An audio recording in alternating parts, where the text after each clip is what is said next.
ako sam ja dobro razumela, dakle, i rečeno je, dakle, da u presudi, dakle, toj stoji da ste vi izbegli krivičnu... Ja to nisam vidio, ja sam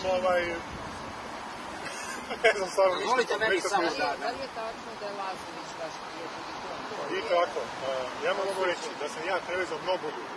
Pitajte svakoga od njih, od svih ljudi koji budu pominjani, koje su vrste kontakti sa mnom. Evo ja sad s vama isto stojim. Možda budem sutra zajedno u autobusu, to ne znači što mi je prijatelj, ne znači ništa. To je jednostavno jako prosto.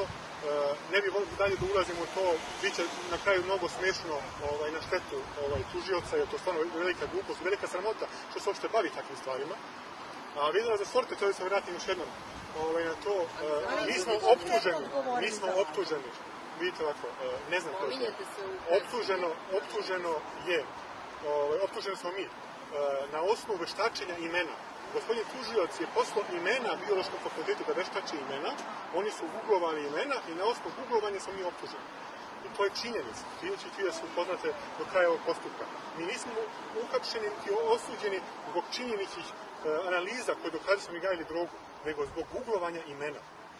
On kaže da su ta imena droga i ti si jako bilo. Ne, oni su rekli da je veći THC nego dozvoljen. Vidjet ćete, molim vas, ja neću ulazim u to stručnjaci kažu šta su analizirali. Pričali smo sa svetskim stručnjacima na tu temu, svaki svetski stručnjak, top 5 celog sveta smo pričali, su rekli da je to sramota za njihov profesor što su radili.